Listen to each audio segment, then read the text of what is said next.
O livro sobre o qual nós vamos conversar hoje chama O Processo do Trabalho como Instrumento do Direito do Trabalho e as Ideias Fora do Lugar do Novo CPC.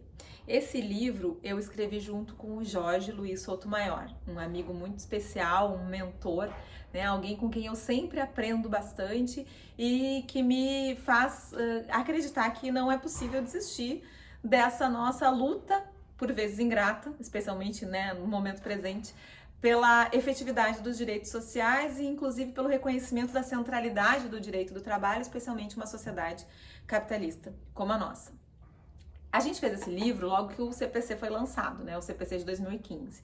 Vejam que o CPC de 2015 foi discutido por muitos anos até entrar em vigor, ao contrário do que aconteceu com a Lei 13.467, que altera vários dispositivos processuais também da CLT e que tramitou com uma velocidade impressionante e entrou em vigor também em muito pouco tempo. O que nós discutíamos quando pensamos em materializar essa obra? Justamente no fato de que existe uma cultura na Justiça do Trabalho, com quem lida com o processo do trabalho, de buscar respostas no CPC, inclusive para questões que estão disciplinadas na CLT. E também uma dificuldade, em larga medida, fomentada pelo ensino, pela forma como o ensino jurídico é feito. Nós temos damos muito pouca atenção nos currículos das faculdades de direito ao processo, ao direito do trabalho e principalmente ao processo do trabalho. Geralmente é uma cadeira para falar de processo do trabalho e várias para falar de processo civil.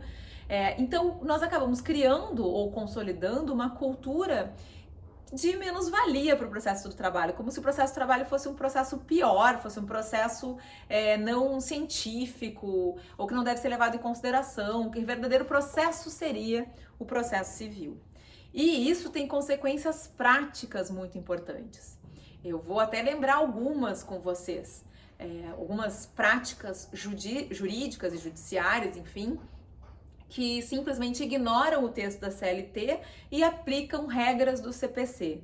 E acabam significando uma descostura, uma verdadeira, uma forma muito desagradável e desonesta mesmo com o texto da CLT de promover, de praticar atos processuais no âmbito da Justiça do Trabalho. Vocês já devem ter ouvido falar disso, é muito comum que se fale, que cada juiz ou juíza trabalhista tem o seu próprio código de processo. Por que se diz isso? Porque, na verdade, nós criamos uma cultura jurídica em que aplicamos a CLT quando convém, aplicamos o CPC em detrimento da CLT e muitas vezes, inclusive, subvertemos as regras da CLT, aplicando outra coisa que não aquilo que está ali escrito. Eu dou um exemplo muito claro para vocês, que é algo bastante comum e praticado aqui no Sul, por exemplo, aqui no Rio Grande do Sul, que é o estado onde eu trabalho. Aqui a prática tem sido, ou era pelo menos até o advento da pandemia, vamos ver como é que vai ficar agora, mas a prática é realizar duas audiências, uma audiência inicial e uma audiência de instrução. A CLT não diz isso. A CLT diz que a audiência será contínua. Toda a regra da parte processual da CLT, em primeiro grau de jurisdição, pressupõe uma só audiência em que haja concentração dos atos processuais, ou seja, tudo deve ser realizado naquela audiência. Há uma razão histórica para isso. E essa razão foi simplesmente desrespeitada por conta de uma prática judiciária.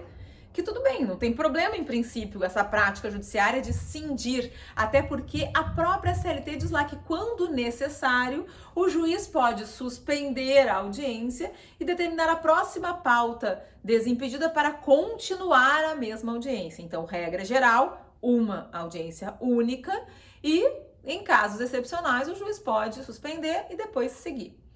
Nós transformamos isso na prática cotidiana, ou seja, a exceção virou a regra. Duas audiências, audiência inicial e audiência de prosseguimento, que vocês não vão encontrar na CLT, essa referência à audiência inicial ou à audiência de prosseguimento. Bom, a questão isso traz consequências, isso vai mutando o processo do trabalho. E uma das mutações operadas a partir daí foi justamente criar-se, no âmbito da Justiça do Trabalho, uma regra que depois virou inclusive uma súmula, que é a súmula 74 do TST, para dizer que se a parte autora do processo trabalhista não comparece à audiência de prosseguimento, aonde deveria ser ouvida, ela vai sofrer pena de confissão. Mas vejam, a CLT não estabelece a possibilidade de pena de confissão para a parte autora no processo. E a CLT não é omissa sobre isso, ao contrário. Ela diz expressamente que a presença das partes na audiência, que é uma só, é obrigatória e que há penalidade, sim, para o não comparecimento de cada uma das partes, uma penalidade que é diferente se quem faltou foi a parte autora ou se quem faltou foi a parte ré. Então a CLT vai dizer lá que as partes devem comparecer e que se a parte autora não comparece e nem justifica sua ausência, o processo é arquivado. Essa é a penalidade, arquivamento do processo. Se a demandada não comparece nem justifica sua ausência, aplica-se pena de confissão quanto à matéria de fato. Então, percebam só, não há omissão. Da onde sai essa regra de que é possível aplicar pena de confissão para reclamante? Sai lá do CPC. Então, o que a gente vai discutir durante todo esse livro aqui é justamente essas ideias fora do lugar do CPC, e são fora do lugar porque existe uma identidade própria para o processo do trabalho. E é por aí que eu quero começar nesse primeiro vídeo a nossa conversa. Que identidade é essa? O processo do trabalho, que não existe só no Brasil, vários países do mundo, mesmo aqueles que só têm uma estrutura de poder judiciário, possuem regras diferenciadas para o procedimento trabalhista, como é o caso da Itália, por exemplo. O processo do trabalho, ele só é diferente por uma questão histórica, que foi sintetizada numa frase que eu gosto sempre de mencionar, do Russomano, numa obra dele lá de 1956 ainda, em que ele diz assim: o processo trabalhista é diferente do processo civil porque a fome não respeita prazos processuais. O que ele está dizendo? Que na realidade, ao reconhecer historicamente a necessidade de um direito do trabalho, ou seja, regras para regular essa troca entre capital e trabalho da perspectiva da proteção a quem trabalha, por todas as razões que nós já conversamos aqui nos vídeos anteriores, o reconhecimento é de que esse direito do trabalho precisa de um instrumento que o efetive. Não adianta ter um direito do trabalho que efetivamente promova proteção a quem trabalha, se o Estado não tiver um instrumento para fazer valer esse direito da forma como ele precisa ser efetivo. E aí é que vem a frase, né? Porque a fome não respeita prazos processuais? Porque quando eu tô falando de desrespeito a direitos trabalhistas, eu tô falando de desrespeito a direitos que são condição de sobrevivência física. Não receber salário não é um mero inadimplemento contratual. Não receber salário é obrigar o trabalhador ou seus familiares a passarem fome. É obrigar a trabalhadores e seus familiares a terem insônia, a pedirem empréstimo, a humilharem-se para seus parentes e amigos, a passarem privações. E se a gente for mais adiante, né, por exemplo, despedir, eu já falei isso para vocês também em outro vídeo, despedir não é simplesmente impedir a pessoa de trabalhar e receber salário. É muitas vezes tirar o chão dessa pessoa, tirar a possibilidade de convívio de um ambiente em que ela já firmou laços de afeto, e é também impedi-la concretamente de conseguir obter os bens necessários para a sua sobrevivência física. Então, os direitos trabalhistas não são considerados créditos alimentares, lá no artigo 100 da Constituição, por uma veleidade do legislador ordinário. Eles são assim considerados porque efetivamente o trabalho numa sociedade capitalista é trabalho obrigatório. Sem trabalhar, não há como sobreviver fisicamente. Por consequência, os direitos trabalhistas são os direitos reconhecidos pelo Estado que viabilizam essa sobrevivência física. Agora, essa compreensão de que o desrespeito a um direito trabalhista não é um mero inadimplemento contratual, mas é algo que vai afetar concretamente as possibilidades de vida digna e de sobrevivência de quem depende do trabalho para sobreviver, é o que determina que o Estado tem que ter um instrumento adequado para que esse direito seja efetivo ou efetivado toda vez que ele for violado. Então, percebam, se é verdade que o processo civil foi pensado historicamente Sim, para fazer valer o direito civil, ou como mecanismo de que o Estado dispõe para coibir violações da ordem jurídica e reparar os danos que são causados por essas violações à ordem jurídica.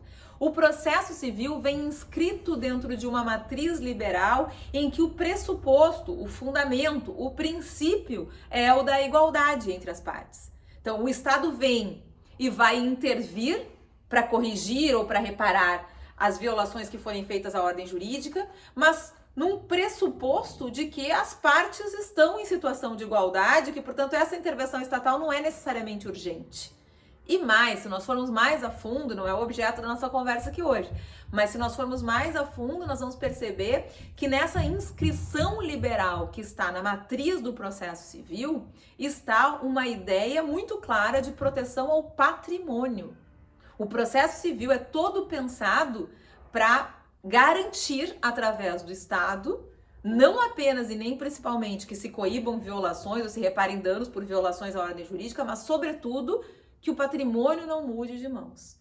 Que haja aquilo que muitos gostam de chamar de segurança jurídica, e esse termo é um termo absolutamente maltratado, né, ao longo da história dos nossos discursos e discussões no âmbito jurídico, mas enfim, seria exatamente essa segurança que o Código de Processo Civil tenta trazer, é a segurança patrimonial. E se vocês têm dúvidas sobre isso, pensem apenas num fato singelo.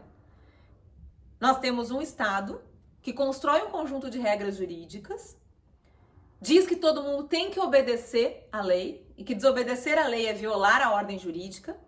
Esse Estado tem um dos seus poderes idealizados e colocados em movimento, que é o Poder Judiciário, para fazer valer a ordem jurídica e, portanto, para processar e julgar e executar os comandos estatais de reparação, de violação da ordem jurídica. E mesmo assim, no processo civil, é o autor da demanda e, portanto, aquele que vai até o Estado denunciar a lesão à ordem jurídica, quem suporta o ônus do tempo no processo. E suportava integralmente o ônus do tempo no processo até que na década de 90, vejam só, no nosso país, só na década de 90, a gente consiga introduzir no CPC a ideia das tutelas de urgência, ou então da então chamada lá do 273, antecipação de tutela. Tanto no 273 quanto no 461 do antigo Código de Processo Civil, do Código de Processo Civil de 73. Aquilo ali que é, digamos assim, a primeira erosão que se faz nesse dogma de que o processo civil tem que servir apenas para proteger o patrimônio, não retira a sua condição histórica, que é justamente de manter a ordem capitalista. E eu não estou falando isso nem como crítica, eu estou falando isso como um fato, que a gente pode perceber também em outros artigos. E, inclusive, na nossa dificuldade de lidar com as tutelas de urgência. Vejam, então, as tutelas de urgência entram no CPC na década de 90, estão na CLT desde 43, pelo menos com as obrigações de fazer. Hoje nós temos um CPC, que é o de 2015, que fala até em tutela de evidência, mas nós temos os intérpretes aplicadores do direito têm uma dificuldade muito grande de lidar com isso. Exatamente porque essas tutelas invertem o raciocínio processual que está lá na genética do CPC, que é um raciocínio de que quem acha que a sua ordem jurídica foi violada e vai reclamar dessa violação junto ao Estado, deva suportar todo o tempo do processo, porque com isso eu garanto que o patrimônio não vai mudar de mãos. Ele só vai mudar de mãos lá no final, depois de 5 decisões confirmando a mesma coisa, e aí da instauração de um novo processo. Lembrem, até 2005, até a reforma de 2005, nós tínhamos separado no CPC processo de conhecimento e processo de execução, que significava dizer concretamente: quem acredita que foi lesado na ordem jurídica, vá até o Estado, suporte o ônus do tempo do processo, toda a instrução, a sentença, o recurso, a decisão em grau recursal, um novo recurso, a decisão em terceiro grau de jurisdição, todo esse tempo, depois do qual o processo de conhecimento terminava. E aí, se aquela pessoa que teve a sua ordem jurídica violada, que teve seus direitos agredidos, e que teve pelo Estado o reconhecimento dessa agressão através dessa decisão transitada em julgado, quisesse realizar o seu direito, teria que ingressar com um processo de execução para então o Estado começar a ir atrás do patrimônio do agressor da ordem jurídica. E mesmo assim, ir atrás do agressor com um princípio básico estabelecido numa regra muito clara que estava no CPC anterior e que, pasmem as senhoras e os senhores, segue no CPC de 2015. De que a execução deve ser promovida do modo menos gravoso para o devedor. Vocês já pararam para pensar nessa regra? Essa regra é um verdadeiro absurdo. Essa regra está dizendo o seguinte: o Estado faz a lei, o Estado estabelece como se procede quando essa lei é violada, o Estado recebe quem foi violado nos seus direitos, o Estado faz com que essa pessoa suporte todo o tempo do processo e quando já, por decisão transitada em julgado, o Estado declara que houve a violação à ordem jurídica e que, portanto, esse sujeito de direitos é credor de 20 mil reais ou, enfim, tem uma sentença favorável que lhe permite exigir algo do seu devedor através do Estado, aí o Estado começa um procedimento de execução do modo menos gravoso para quem agrediu a ordem jurídica. Essa é a regra que melhor demonstra, afinal de contas, qual é o pressuposto ou qual é o princípio que inspira as regras processuais comuns. Agora, quando a gente pega as regras processuais trabalhistas, no nosso caso do Brasil, os decretos que conformam a parte processual da CLT, que são de 32 e que depois vão entrar na consolidação das leis do trabalho em 43, a gente vê que o pressuposto aqui é completamente diferente. Claro, o processo do trabalho está inscrito na mesma ordem, no mesmo sistema, no mesmo modelo de sociedade, mas estabelece uma lógica invertida, diferente. É por isso que os manuais vão dizer pra gente lá que um dos princípios do processo do trabalho é a efetividade. Por isso, porque o processo do trabalho inverte essa lógica de proteção do patrimônio e protege a efetividade do direito. Como é que eu consigo perceber isso? Um exemplo também singelo. Ao contrário do CPC, que só vai alterar isso em 2005, como eu disse a vocês, essa separação artificial entre conhecimento e execução, de modo que era possível ir até o Estado, reclamar uma violação, ter uma declaração de que essa violação aconteceu, mas não ter transformação no mundo dos fatos. Ao contrário disso, a CLT, desde a sua gênese, vai dizer lá, o processo trabalhista é um só. Quando eu vou até o Estado reclamar uma violação de um direito trabalhista e dou início a um processo, esse processo só vai terminar quando o bem da vida for realizado, se a sentença for de procedência. Ou seja, no processo do trabalho nunca houve divisão entre conhecimento e execução. Porque o pressuposto nunca foi garantir patrimônio. O pressuposto sempre foi dar efetividade a um direito que se reconhece como um direito alimentar, um direito necessário à sobrevivência física. O que nós fazemos com o processo do trabalho? Aplicamos a regra de que a execução tem que ser realizada pelo modo menos agressivo para o devedor, modo menos gravoso. Essa regra que não está na CLT por motivos óbvios, porque aqui a preocupação não pode ser essa, e se a preocupação fosse essa, não se justificaria um processo diferente, bastaria termos o CPC para aplicar também as relações de trabalho. Nós construímos uma lógica processual diferente na qual não cabe essa proteção ao patrimônio ou ao agressor da ordem jurídica. Mas nós vamos lá e importamos essa regra do CPC e dizemos, não, essa regra vai valer também aqui. Tem inúmeras decisões judiciais confirmadas por tribunais dizendo isso, que no processo do trabalho, na fase de execução, porque nunca houve processo de execução de sentença trabalhista separado do conhecimento na redação processual da CLT, a gente vai dizer, no processo, na execução trabalhista também tem que observar a regra de execução menos gravosa.